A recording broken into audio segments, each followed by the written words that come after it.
There's a Stanford University sociologist named Cecilia Ridgway, and she spent decades studying the sociology of human relationships and how humans engage with one another when they are in relationships. And specifically, she looked at how people organize themselves into social hierarchies. And the sort of the concept behind her study is what she realized is she would put people together in a room, and before they really began to have conversations with one another, people would begin to organize themselves based on some perceived hierarchy. That they would size people up, and you could tell based on who they would listen to, or who would get cut off in conversations, or how people would orient their body posture. Like we would create a hierarchy of relationships every time we get together. And it was interesting, she summed this all up in a book that she published in 2019 called Status. Why is it everywhere? Why does it matter? And she said that this was automatic. And she said it's not a recent phenomenon. That it's not just, nowadays in America, but all across time that this would happen.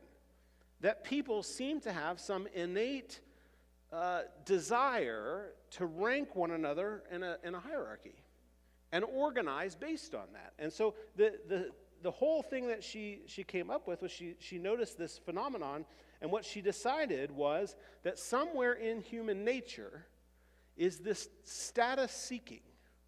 That we all try to rank ourselves against someone else. And we all tend to sort of figure out where do we fit in the social order, which raises the question that I really want to look at this morning, and it's this. If the drive towards status and significance is this hardwired, it shows up in every culture, all across time, every era, every room, then why does the path to significance that Jesus offers feel so unappealing to almost everyone? Jesus offers us something different. Why is it so unappealing to almost everyone? We've been in this series now for 4 weeks. This is the last week in this series before we turn to something new next week that we've called The Better Owner. And what I've tried to say all through this series is that Jesus is the better owner. That to turn your life over to Jesus is to entrust your life to the one who knows how it's supposed to work. And so week 1, we talked about how it's maybe not that you don't manage your life well, it's that you were not supposed to be the one to manage it in the first place. That Jesus was supposed to manage it. And week 2, we talked about what does Jesus do when you surrender your life? And what we said was he draws you near to himself to be formed, but then he sends you back out on his mission. And last week, we talked about how we tend to order ourselves around security, and it gets in the way of our ability to surrender our lives to Jesus. And this week, as we wrap this series up, I want you to see that surrendered lives look like service to others. Surrendered lives look like service to others. I'm calling today's message, The Greatness Nobody Wants. So would you pray with me before we turn to God's Word? Lord Jesus, I thank you for the privilege it is to get to be in relationship with people who are on this journey of following you. And Lord, I thank you for the privilege it is to be counted as one of yours. And Lord, I ask that as we turn in your word and we look at what it is that you have to say about how society is ordered and rankings and all of the things that, Lord, I pray that you would shape our inclinations. Lord, that we would hear your voice, that we would hear your invitation, and Lord, you would do something in our hearts. Lord, would you give gifts of faith today? Lord, would you put your power on this message? I pray, God, that I would speak as I should. Fill me with your spirit now in Jesus' name. Amen. Amen. We're going to be in Mark again. Mark chapter 10. If you have a Bible, you can turn there. If you don't, I will put it up on the screen for you. Or actually, Abby's going to put it on the screen for you. All right. Mark chapter 10, beginning of verse 35. Here's what we read. Then James and John, the sons of Zebedee, came to him. Teacher, they said, we want you to do for us whatever we ask. What do you want me to do for you? He asked. They replied, let one of us sit at your right and the other at your left in your glory. You don't know what you are asking, Jesus said. Can you drink the cup I drink, or be baptized with the baptism I am baptized with? We can, they answered. Jesus said to them, you will drink the cup I drink, and be baptized with the baptism I am baptized with. But to sit at my right or left is not for me to grant. These places belong to those for whom they have been prepared. We're going to pause right there before we read the rest of this, because it's important to understand some things about what's happening. Just right before this, it says the disciples are on their way with Jesus to Jerusalem. All along in Jesus' ministry, there's been sort of like this rumblings of that this might be the Messiah, that Jesus might be the Jewish Messiah, the long-awaited king who's going to set us all free and is going to displace the kingdom of Rome. And so they're on their way to Jerusalem. This sort of thought that Jesus might be the Messiah has been percolating. And so they're on their way, and the disciples are kind of like, we're on our way to start the revolution. We're going to be instrumental in the revolution. We're going to be really close to the leader of the revolution. And never mind the fact that Jesus, in verses right before this, says, we're going to get there and I'm going to get killed. It's basically what he says. And they sort of like, but maybe not, right? And so they're on their way, and James and John show up and present Jesus with a request that feels really, really bold. Have you ever had someone ask, just say yes to the question I'm about to ask you? Has anybody ever asked you that kind of a thing? You sort of feel set up a little bit. If you haven't had that experience, don't do it to somebody else. It's not very nice. But that's what happens. James and John show up to Jesus, and they're like, listen, we're going to ask you a question, but we want you to say yes before we ask the question. And they ask this question. They're like, can you grant that one of us sit at your right and one of us at your left in your glory? Now, glory tends to be this church word that we sort of like, most of the time, if I sat down and had an interview with most of you, I'd come up with, 100 different answers as to what the word means. We make it pretty churchy, and it doesn't tend to, make a lot of sense. We don't all share the same idea. But in essence, what they're saying here is, when you are enthroned as king, when you are the reigning king, let one of us be on either side. Let one of us have the positions of power. So if you are the president, make me your vice president, make him your secretary of state, right? Can you give us positions of power? That's the question that they're asking. And Jesus turns, because he's thinking in a different way, he turns and he asks a question. He's like, okay, as many times as Jesus has asked questions, he answers them most of the time with a question. He says, okay, that's an interesting question. Can you drink the cup I drink? Can you be baptized with the baptism that I'll be baptized with? And what he's saying, that I don't think the disciples understand, is, can you endure the suffering I'm going to go through? Can you be someone who carries the suffering that I'm going to suffer? And of course, if you've ever sort of been like way out of your depth in a space, have you ever done this where you're like, where people are talking about a thing that you clearly have no idea about, but you pretend like you do? Have you ever done that? People are like, oh yeah, no, it's the 45th and the 1985 and the blah, blah, blah, blah. And you're like, oh yeah. And what's true is you have no idea what they're talking about, but you don't want to say that. This is kind of what's happening. Jesus is asking them, it's like, can you go through the suffering that I can go through? And James and John are like, yeah, we can do that. I mean, this is outside of the Bible. This is just my own guess. My guess is they're like, it's probably not going to be that bad anyway. We just get to be in charge. But they're like, absolutely. Can we do it? Absolutely. And they're trying to show Jesus that they measure up. And Jesus is saying, it's going to be suffering. Can you go through the suffering that I'm going to go through? I'm like, sure. We think we can do that. And Jesus says, well, you're going to go through the suffering, but I can't tell you who's going to be in those positions of power. It's not for me to grant. But I want to pick it up right there. So that's the backstory. That's the stuff you have to understand to make sense of what I'm about to read. Verse 41. When the 10 heard about this, they became indignant with James and John. Jesus called them together and said, you know that those who are regarded as rulers of the Gentiles lord it over them, and their high officials exercise authority over them. Not so with you. Instead, whoever wants to become great among you must be your servant, and whoever wants to be first must be slave of all. For even the Son of Man did not come to be served, but to serve, and to give his life as a ransom for many. As you might imagine, the disciples are not real thrilled with James and John sort of trying to create a side deal with Jesus to kind of get their way in. And it's not because they're holier. It's not because they're like, how dare you? How immature? When are you ever going to grow up? Don't you? No, they're upset because they wanted to do it, and they're upset they didn't get there first. We're on our way to Jerusalem. It's pretty clear what's about to happen, or at least in their mind it is. This is the king. He's on his way. Right now we're just hanging out, but we're about to be somebody special. And James and John get there first. And the guys are upset. They're pretty, ticked off. And you see it in verse 41. When the 10 heard this, they became indignant with James and John. The reason they're upset is because everybody wants to matter.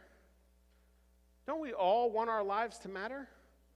Don't we all want our lives to have some sort of purpose and significance and meaning? And don't we all chase after what it is that we think gives us purpose and meaning?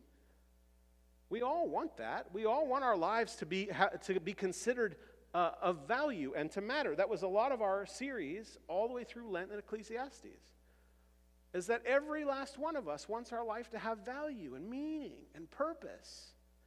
And when we decide what it is that will give our life value, meaning, and purpose, we go after it. Don't we? Don't you go after the things that provide your life meaning and value? I mean, I think I do. Maybe it's a career, or maybe it's becoming a parent. Maybe you're like, I want to be the best parent, and that will give my life meaning and value.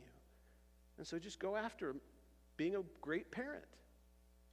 Or maybe it's a career. You're like, if I could just get the right career, and if I could just climb the ladder, and if I just have the right job, that will give my life meaning and value. We all want our lives to matter. Maybe it's wealth or prestige or power. If I can just get enough power,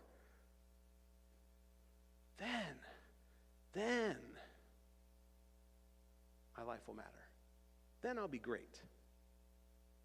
Incidentally, if you consider it from the perspective of power and you pay attention to this, our entire political system makes sense. For what it's worth. It's all a desire to achieve and climb the ladder of power and prestige.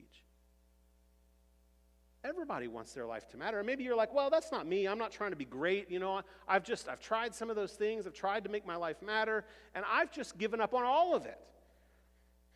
I don't even want to be great. I just want to make it week to week, and I've just decided that there's not anything other than making it week to week. Anybody, you feel that way? It's like, I'm just tired of it all. And if I can just get to Friday, then I'll be all right. But even that is a decision. Even deciding that I'm not going to chase a thing to make my life matter is a decision. Whatever it is, every single one of us sets our sights on what will make our lives matter. We've set our lives on what greatness is, and we're after it. And the important note here that we need to pay attention to is Jesus doesn't say that's a bad thing. In this whole business, these guys are after greatness, and Jesus doesn't say don't be after greatness. He doesn't say that at all. He just redefines what greatness is. So the fact that you want to have significance and purpose and meaning and value and even greatness is not a problem, but it's Jesus who gets to decide what it is. And in the kingdom, greatness is measured in service. Let's look again in 42. Jesus called them together and said, "You know that those who are regarded as rulers of the Gentiles lord it over them, and their high officials exercise authority over them. Not so with you. Instead, whoever wants to become great among you must be your servant, and whoever wants to be first must be slave of all." So Jesus takes what we might think of like climbing the ladder, right? I just have more people beneath me. If I just climb the ladder and I out-achieve people, or I go further in my career, or I practice more, or I have more money, I have more power, I have more prestige. And he flips the whole thing upside down. Do you see that the path that Jesus offers is not a path of upward mobility, but it's a path of downward mobility? That the way the kingdom is oriented is a path of downward mobility.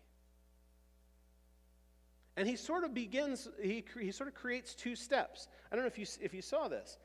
He says, if anyone wants to be great, that person must become a servant. Now, the word here for servant is the same word from which in some churches, we don't really use this word in this church all that often, but churches get the word deacon. Is someone who serves, somebody who is set up to be someone who offers and renders service. You make a choice to serve other people. It's the same word as the word that's here. This person lives their life rendering active service to others. And this is the baseline. Jesus is like, if you're a kingdom person, the floor in the kingdom is service that way. That's the baseline. You live a life of active service. But then he creates another one. There's another step down, right? He names another level. The other level is, if you want to be first, you must be slave of all. This is a person who has become subject to the will of another. Literally, like they have become enslaved to someone else's desire. You do what someone else says as a lifestyle.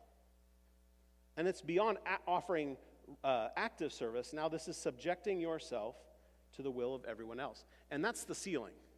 So in the kingdom, the floor is, I render active service. The ceiling is, I offer myself to everyone else. That's what it is to be first in the kingdom. I've said this before, but like every step forward in the kingdom is serving more people. Every step. If you come here, you're here on a Sunday morning, and on a regular basis, you're like, you do the things you're supposed to do, and you read the Bible, and you pray, and you give, and you're kind. You're being formed into the likeness of Jesus. If you do that, and then you say, you know what, I want to take a next step in the kingdom. I want to move from being a guest at the church, but I want to begin to become a host. I become someone who recognizes that this is my place that people are coming to visit, and I want to help them meet Jesus when they come here. Every step is a step and a choice to serve more people. If you're here, and this is a place you've been for a long time, and you take a step, like everyone who signs to be a partner is saying, I'm moving from being a guest at church to now I'm a host at church. I come to church and certainly I get something from being here, but I actually am here to serve the people who are new, who are just finding their way in, who are not sure what they think. It's a choice to serve the people who come here. And then let's say you're like, well, now I feel like I want to be a leader, and I want to be someone who is leading a group of some sort. I want to lead in the worship team. I want to lead on one of the teams. It's a choice to intentionally subject yourself to serve more people. Every step forward in the kingdom is a choice to serve more people. The path in the kingdom is a downward mobility path. Now, I think you probably hear this and you're like, yeah, okay, I've heard that kind of thing before. But there's a reason this is so hard. Anybody think that's easy? Anybody like, oh, I'm done, I can go home now? I think that serving is easy, right? Like, if you don't think that, or if you do think that, you at least have enough social awareness to recognize you shouldn't put your hand up. It's not easy, is it? To live your life as someone who's going to serve everyone around you, to be someone whose posture, your basic posture is service, is hard. And do you know why it's hard? I'll offer you 2 ideas about why this is hard. The first reason this is hard is because we have given into this idea that your time and your energy are worth some kind of payment. I mean, isn't that what you do when you go to work? You go to work, you offer them 8 hours, they give you a paycheck, and you've traded your time and your energy for money. And here, in this society, that's a thought that's prevalent, that my time and my energy is worth money, or is worth some kind of payment. The second thing that makes this really, really hard is that all of us have these spaces, or maybe most of us, I don't want to say all, but probably most of us, that our time and our energy belong to us to use as we please. Those 2 things make it really, really hard. Let me give you a couple illustrations to help this make sense. Some of you are people who serve, and every time that a service opportunity comes up, you're there, you're on it at every time. And I mean, I imagine if I went around and I just said, who is that in this church? A bunch of you have pictures of people in your mind that these are the people, they just serve all the time. And that's a way of living life of like, oh, I just serve. I say yes to everything. But over a period of time of serving in every space possible, you find yourself sort of becoming angry and bitter. Have you been there? I serve and over a period of time I become angry and I become bitter. Why have I become angry and why have I become bitter? The reason I've become angry and bitter is because I'm doing this because I believe I deserve some sort of payment. Now, payment's not necessarily money. I'm doing this because it should rank me up. Somebody should notice and level me up. Or I'm doing this because if I serve you, you will owe me, right? There's the Office, Dwight Schrute, right? You owe me one. Like 4 of you will get that. The rest of you, sorry. But we do, sometimes we serve because we think we're going to be owed something. Like if I serve you, we'll be friends now. You owe me friendship. Or if I serve you, you'll come serve me sometime, and I'll hold on to that one. We sort of believe that we're owed some kind of a payment for the service that we render. That's part of the problem. That's one illustration. That's one picture. And when you don't get your payment, when you don't get what you expect, you become angry and you become bitter. Because over a period of time, it's like I keep doing these things, and nobody notices. Nobody even says thank you. I'm not getting the payment that I expect. And what it betrays in your heart is that you weren't serving like Jesus teaches. You're serving to get something. Am I close? Like, there's some of you getting close to sort of some lived experience. But there's a part of me that, I mean, if I'm really, really honest before Jesus, I'm like, yeah, nobody even notices. Nobody even notices. I took the trash out. Nobody even notices. Vacuum the floor. Nobody even notices. There's this part of you that expects to get some kind of a payment. When you don't get it, you get disappointed. And which it's an indicator that there's at least some part of your heart where Jesus is not in charge. That's it. Picture number one. I'll give you picture number two. Picture number two is this. Some people severely restrict the amount of service they will render to another person. Just keep it real small. And the reason they do so is because they're aware that they're not going to get paid for it. They're aware that people aren't going to say thank you. They're aware that nobody's going to notice. They're aware that there's not going to be whatever payment matters to me, I'm not going to get it. And so I'm going to restrict how willing I am to serve another person to a level that I deem acceptable, that will fit neatly into my own life and time and energy. And if I don't have the time for it and I don't have the energy for it, then I'm not going to do it. Am I close to some of you? Like probably you find yourself somewhere in one of those two. Because what's true is you're like, I know I'm not going to get paid for my service. I know that nobody's going to notice. I know that nobody wants to do the odd jobs of cleaning up what nobody's going to see, right?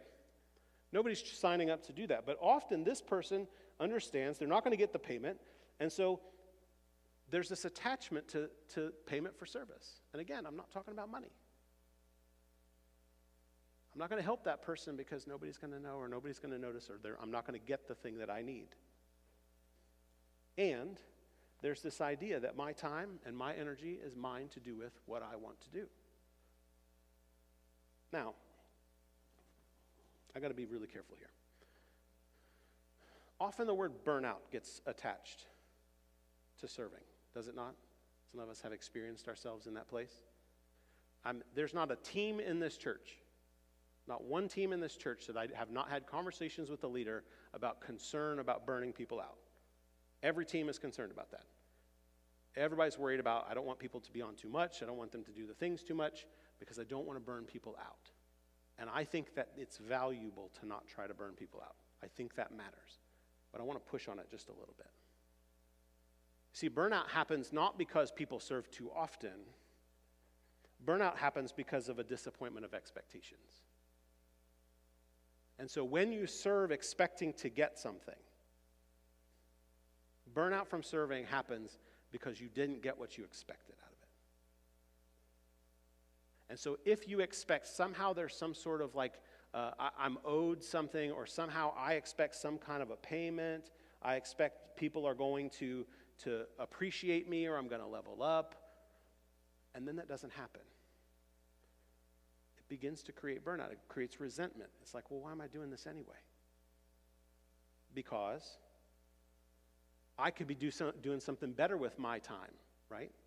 And my energy. Do you see how it betrays both of those? I'm not saying it all is there, but I'm saying that burnout happens because of a disappointment of expectations, or, there are other reasons. But if you don't get the payment you expect from serving someone,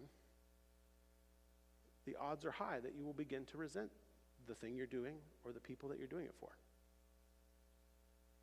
And if you keep doing it, you'll either quit or you'll keep doing it and just get angry and bitter and mad at people, which I'm pretty sure isn't the heart that Jesus has behind it.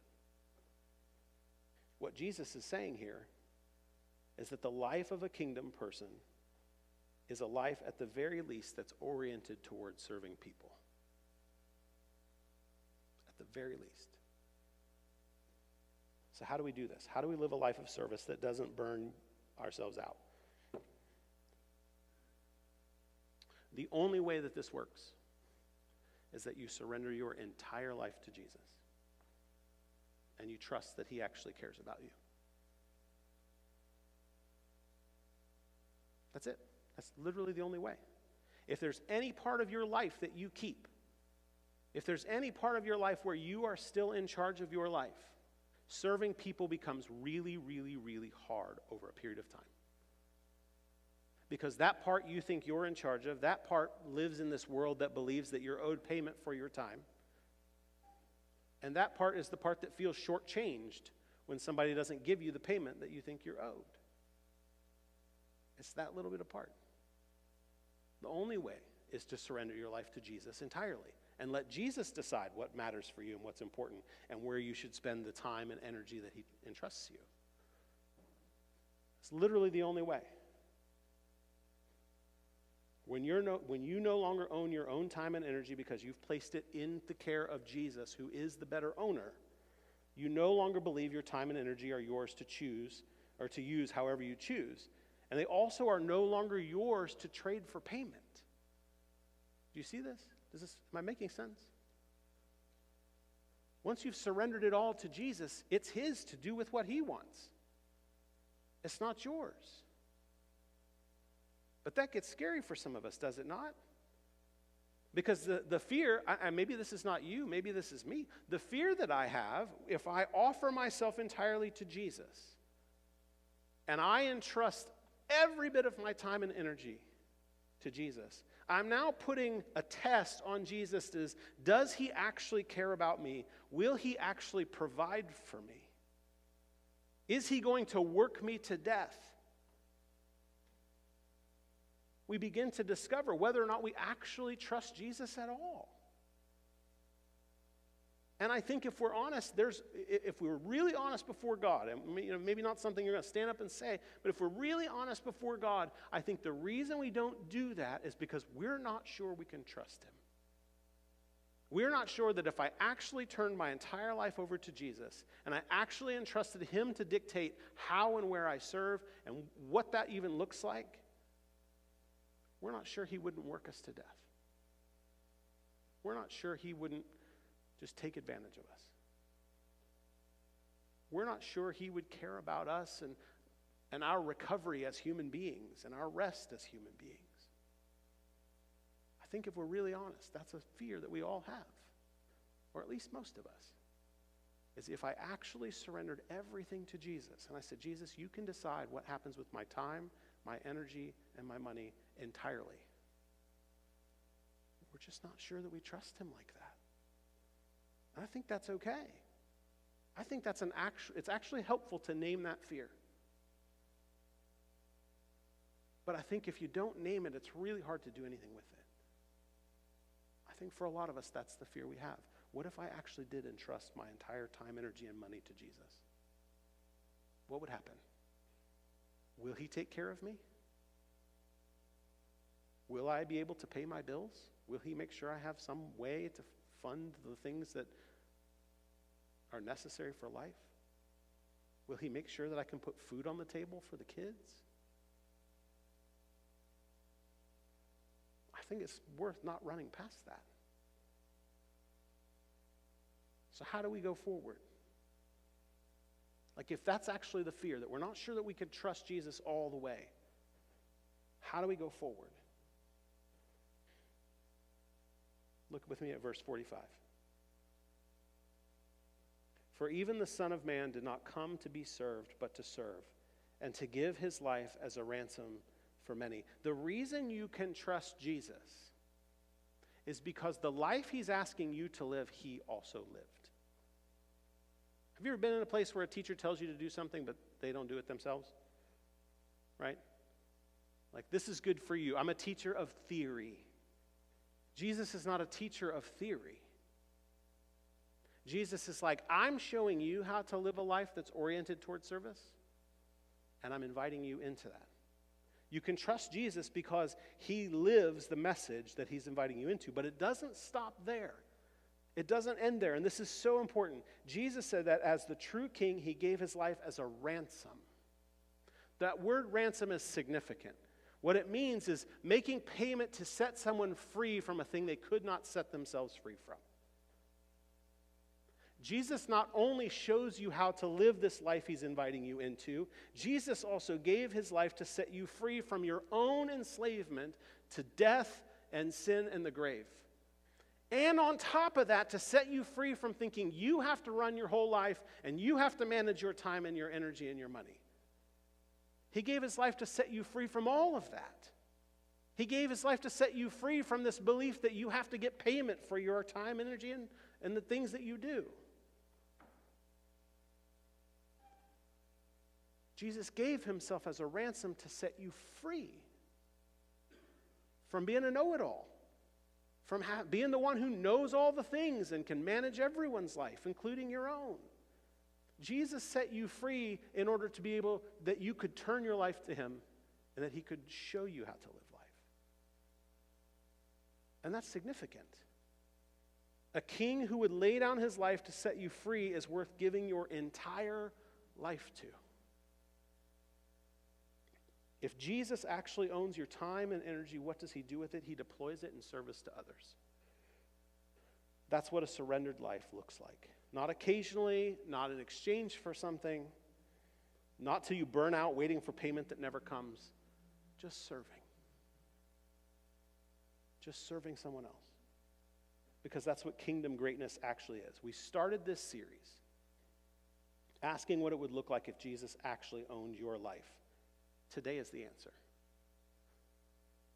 It looks like a life oriented around serving others, not because you have to, but because Jesus is a king who gave everything to set you free, and he's worth giving everything to. Amen.